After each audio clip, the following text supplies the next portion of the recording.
Hi, I want to be doing a quick tutorial on how to use the cartography brushes that I posted on Reddit, on Gumroad, yesterday. A few people have asked for this, and I'm just going to go over how I create a map. First, you need to think about what size document you want to be working at. So for instance, maybe I want to print out a map at A4 or A3, or maybe you're making it for the web.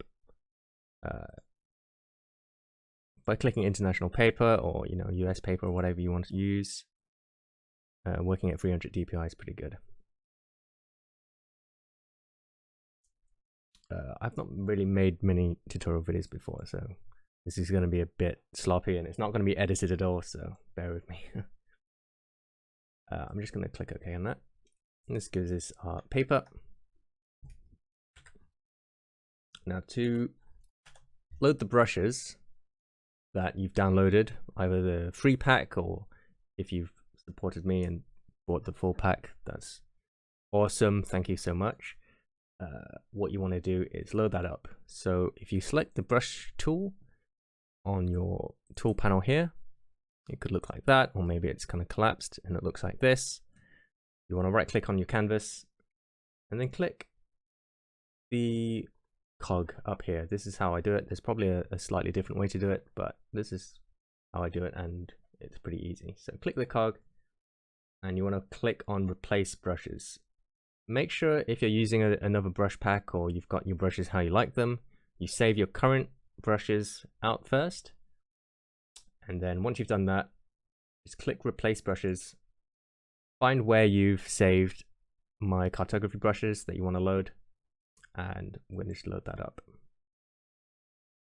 Now you might have a different view here, so sometimes when I'm painting I'm just using the stroke thumbnail, but for these brushes, because they're more like stamps, large list is good if you want the brush names, but I kind of work off the visuals, so I just use large thumbnails, and you can see the preview of all the brushes really easily. To make the coasts, this is one way of doing it. There are a couple of cool ways of making coastal lines and continents that you can find online on YouTube and other forums.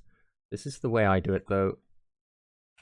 So you can either have an initial sketch that you've scanned in, or maybe you've just done an initial sketch in Photoshop. I'm just going to click a new layer, which is this kind of icon down here, and I'll just name this coast sketch. And this is, I'm just going to kind of draw out the continent really roughly, and you can overlap these lines because these aren't our final lines. Maybe you can plan some rivers as well here as well. Maybe you want islands. Maybe there's an inland lake here. Series lakes. And kind of estimate where some mountains are.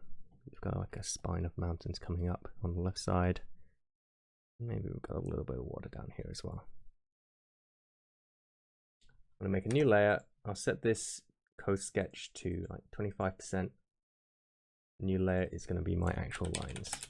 What I'm going to do is, with the selection tool up here, the Lasso tool,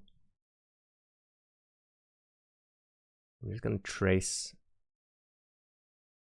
my coast, trying to introduce a bit of, kind of be quite rough with it, make some wiggles. I'm just going to click that off. Oops. We can grab those parts that I missed in a sec. You can make this as smooth or as rough as you want. I'm going to hold Alt, and then I'm going to grab this island, deselect this little area for this island, this area 2, island 2, and then I'm going to hold Shift, and you see the plus sign up here. Oops, we don't want to actually move the whole canvas. And I'm going to grab the bit that I missed up here, the bit I missed here, and we'll grab this part, still holding Shift, Grab this part, grab this part, grab this part, and this lake as well. Now that we've done that, we want the paths window. If you don't see the paths window, you can grab it here, click on window paths, and then we want to press make work path from selection. That's going to give us a nice working path. We want to make sure we run a new layer here as well. I'm going to go back to my brush tool, and I'm going to select this brush here. This brush is called, I'll put it on the large list just so you can see the names, but it's a hard elliptical 5.3. Any of these brushes will do, but some of these ones might be too big. You can kind of test it out. I'm going to make sure my color's on black. Click on this box, click on black, and we can test out how thick we want the lines. This is a bit too thick. Maybe this one is going to be a bit better. I'm going to zoom in and just test one of the brushes to see how big I want the lines compared to brushes. So maybe I'll grab a city, make a new layer, just a temporary one. Grab a city, go back to my lines layer, and we'll test out this brush again. So this looks pretty good. So while this brush is selected, I'm going to go to this arrow icon. Or do I actually even need to do that? I think I can just right click on the work path here, the layer here, and stroke path. You can normally, I'm not just going to click this because it might leave some odd tapers, but we're using our brush. So if we deselect this layer, so it's not selected anymore, the path will hide, and we can see our nice kind of, oh, for some reason we didn't grab that. But you know, we don't need this. So I'm just going to select the lasso tool. I'm going to grab this top line. I'm going to press backspace, and it's just going to disappear because we don't want that part. So we have our coastal lines, and you can see it doesn't look that great in this area. It needs a bit more detail. So we can grab an eraser, just delete some parts of it, grab that brush we're on, and maybe just hand draw some parts. And it's super easy because it's just like a rough line, right? The rougher, the probably better. So some parts like this, they don't look that great. So we'll just introduce a little bit of this. Lake is a little bit boxy, and I'd probably do the same to these ones as well. But this top coast, you know, it looks pretty good. If you want it to be a bit thicker, you can, before pressing the stroke option on the work path, just increase this to say 6 or 7, and that's going to be a bit thicker when it goes in. So say we just clear that, and we want to do it again. We'll make a new layer, lines. We can right click our work path, stroke path, using our brush tool, and now it should be a little thicker because I used a thicker brush, but obviously we lost the changes we made there, so we have to redo that. But for the speed of and time, for the sake of time, I'm gonna skip that part. For rivers, I don't normally put in the rivers until I know where my mountains are, so let's just put in a few mountains real quick. And maybe we have a mountain. Put this on the temp layer. Maybe we have a mountain there. Another mountain here. Just selecting a new mountain each time. And we have a group of hills just coming off like that. Looks like a really cool little area. Maybe there's a fortress, some kind of walled city sitting there as well.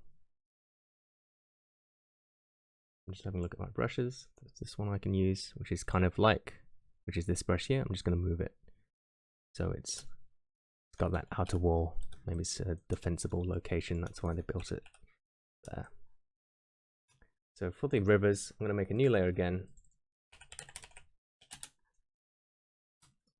And this time I'm just going to use this pen tool, the freeform pen tool. So if you want to bring up the more options, just click and hold the icon and it'll bring up the other options. I'm just going to trace along this line I've made. This is going to be our river. And then the same thing, make sure I've got the right brush selected. So I'm going to use hard elliptical and maybe I'll change that to 6. And right click a work path. Click off it and we have our river.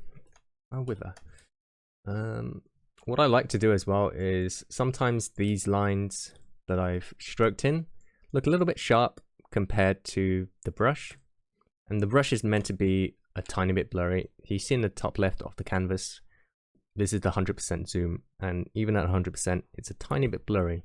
That's because it needs to be a bit bigger than it is going to be actually viewed at. So when you print it or resize it on web, it sharpens up. So when you save it out for web, what you want to do is well, we'll get to that part at the end, because let's talk about the rivers and coast. What I like to do, because it's a little bit sharp compared to the brushes, is I like to apply a very slight Gaussian blur of 0.2 pixels, maybe 0.3. Oh wait, that's the wrong layer. Okay, we're going to turn the coast sketch off. We don't need that anymore. This is the lines layer, and I'm going to apply that Gaussian blur. And then now the kind of pixel ratio of this looks slightly more in line with the quality of lines of the brush. Okay, and I'm going to do the same thing for my river. Gaussian blur that. Now it doesn't have that digital sharpness. It looks more like a hand-drawn line that's been scanned in rather than a digital kind of Photoshop brush, a Photoshop line. Okay. Obviously, you can spend a lot more time on the coast to make it look a bit more natural. You can hand draw the entire coast if you need to. You don't have to use paths, and you can do the same for the river. Okay, to make the cool coastal effect, I've got the lines up there again. Let's just get rid of this. Make the cool coastal effect. I'm going to select this magic wand tool. Again, if you don't have that, just hold the button here, select the magic wand tool, make sure you're right on the right layer. And I'm going to click in the ocean. And as long as you don't have any gaps into your continent, it should only select the ocean, right? The sea. I'm going to hold shift and select each of these lakes as well. And as long as they're completely sealed, it won't leak into your continent. And create a new layer. Then I'm going to go to select, modify, contract, and we can set this, say, at 5 pixels. And one on new layer. This is going to be, say, waves.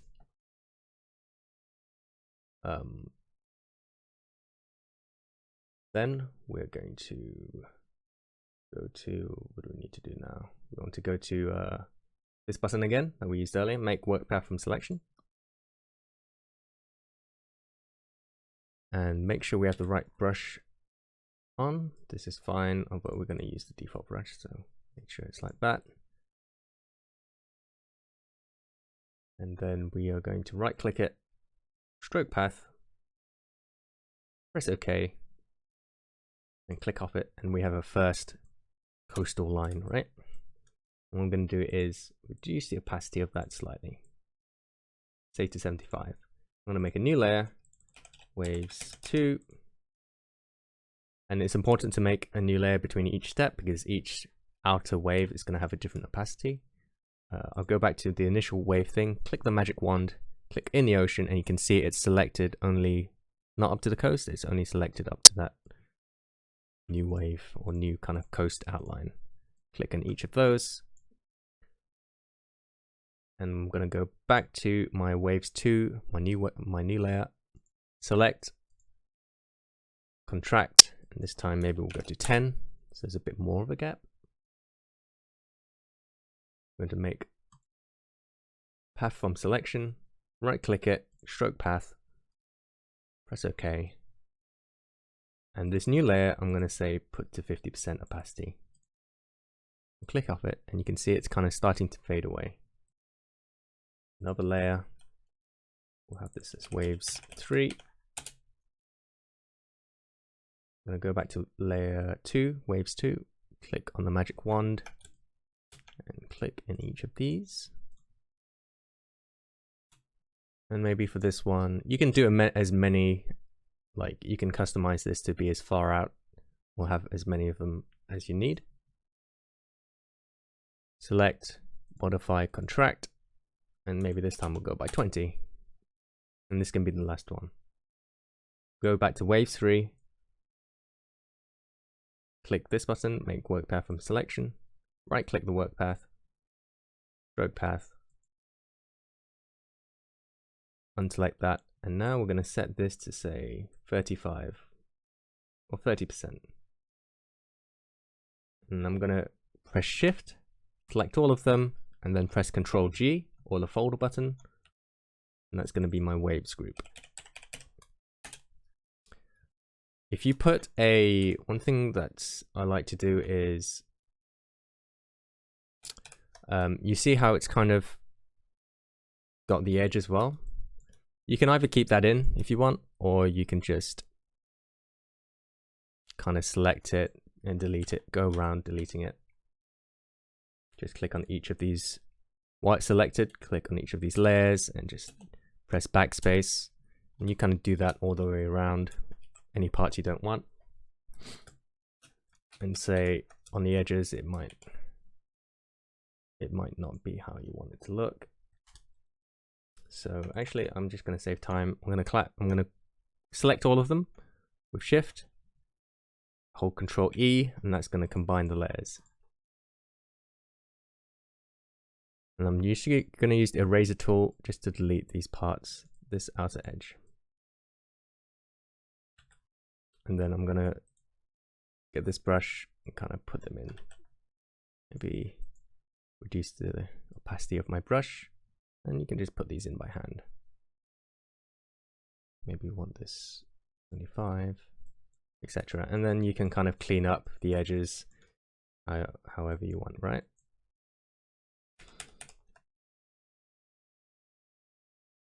But you know, around these islands and stuff, it looks super cool with this effect. One thing I like to do is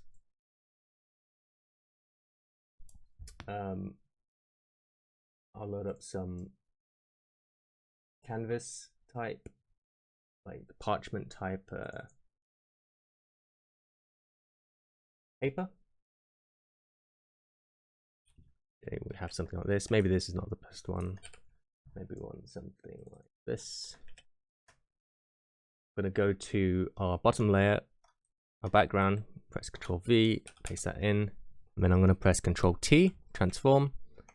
Hold Shift and Alt, or you can hold Shift, that does this. If you hold Alt, it kind of scales from its central point. Let's scale it up. Press Enter to kind of save that. And if you set your waves folder to something like color burn, that gives it more of a stained look. Maybe we even don't want it that stained.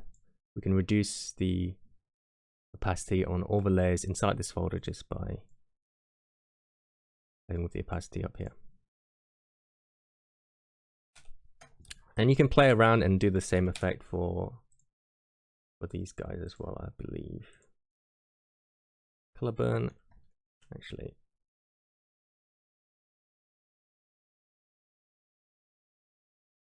Click on normal.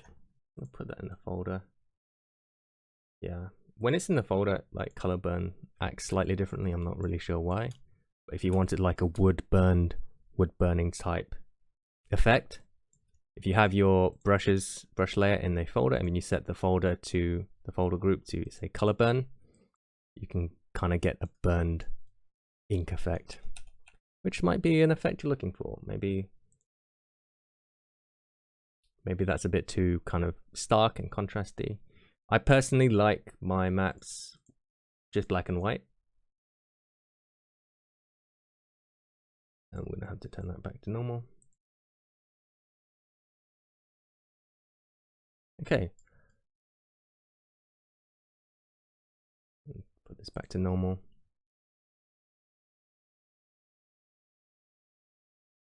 Cool, I'm just gonna delete the city.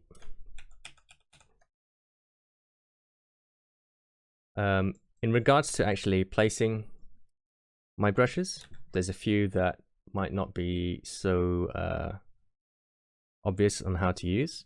I'm going to use my mouse at the moment. I'm just using the mouse. Let's set that to 100.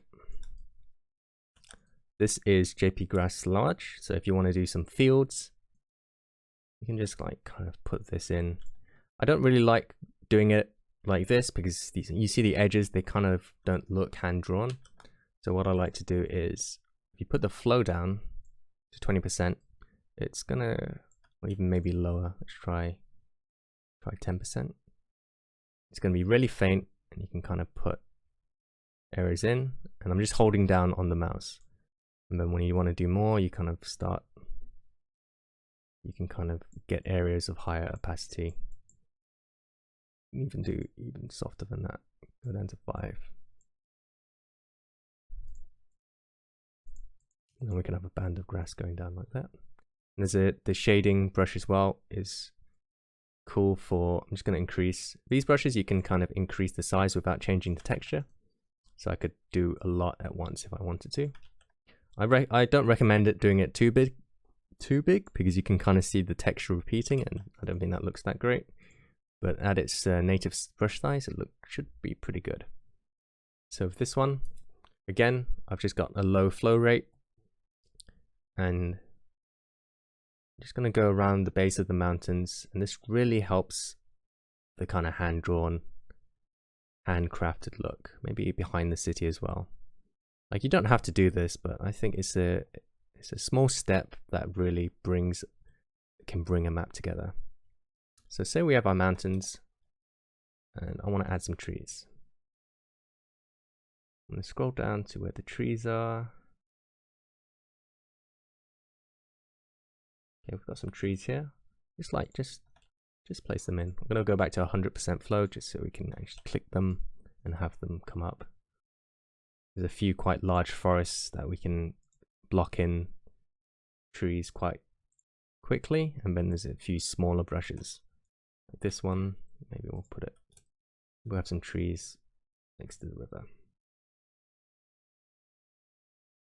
And it's good to kind of keep the variation of the brushes quite mixed up, just so you can't really see the repeating. If you just use one brush, I guess that doesn't look too bad, but it's just the same kind of brush repeated over. Your eye's kind of good at seeing duplicates. So try and mix it up. Use lots of different brushes. And I like to keep the same sort of trees next to each other. So maybe this area has lots of these kind of trees. Maybe there's an area with both kinds here. See, this one has a few of the triangle trees, the pines, a few of the round ones as well. We'll have maybe this here. And as the trees kind of come out into the plains, I like using some of these brushes have kind of some grass on them. I've used them to bridge the plains and the forests. I think that looks pretty good. Oh, that's a bit of rough kind of land. Cool. Now we have a few trees in. I'm going to just put a label on this now. So I'm going to click the text button. Make the text box big enough.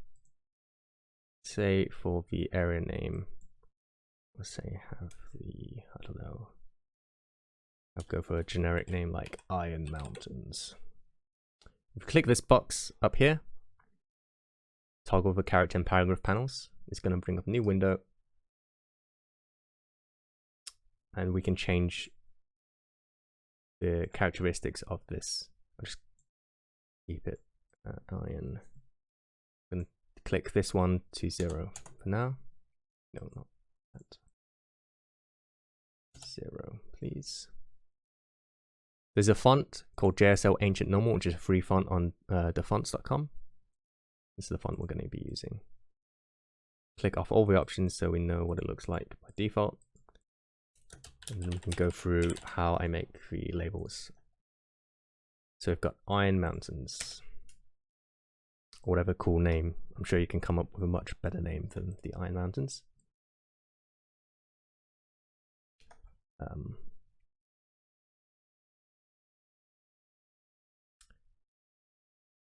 gonna highlight this, and then we can increase the spacing. It kind of looks more like a region name. 240 on that seems pretty good. If we have two layers and we want to make the layer two lines closer to each other, we can use this. I'm just going to slide along here. Maybe if I highlight it first, you can kind of get that a little bit closer to the first one if you need it to be. Maybe this is smaller text. Eep. Say we have that like that, and this one's on italic.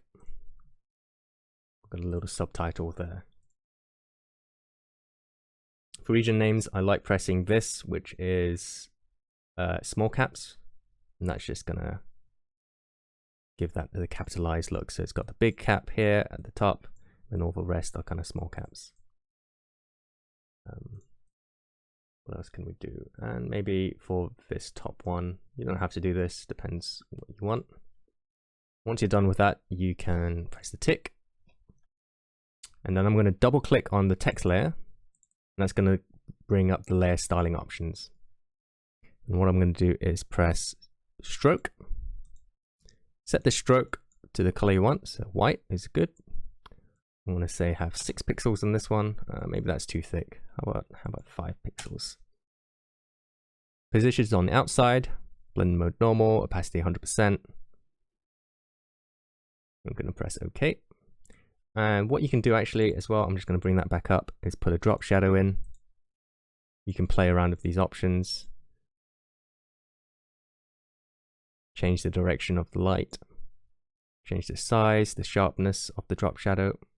I like it having it pretty kind of subtle, so we're just going to have it very slight. It's just going to help the text stand out.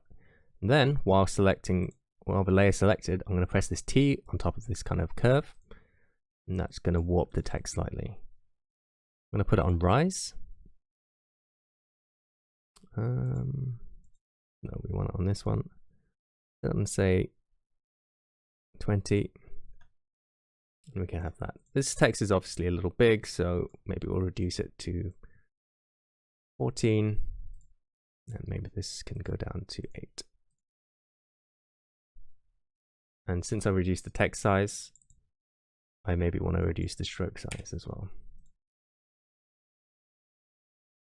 So I'm going to make a new text box here for the city. Great city. Press OK.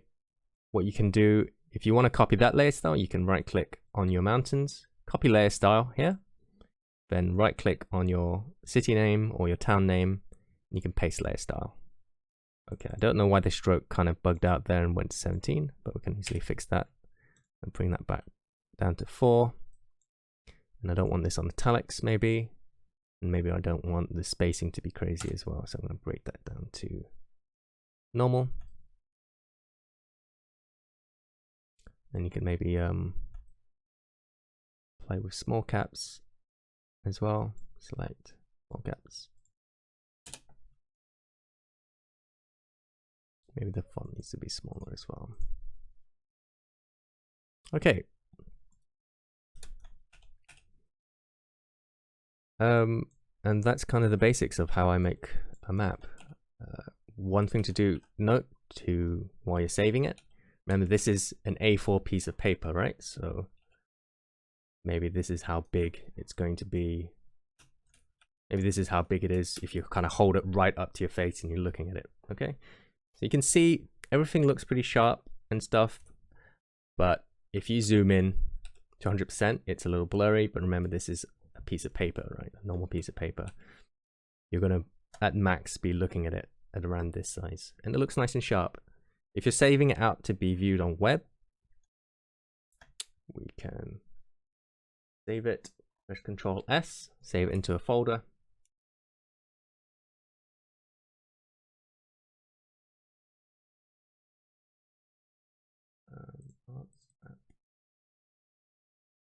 I'm going to save it into a folder. So this is our test example. Save a PSD of it, because PSD files will have all the layer information and stuff.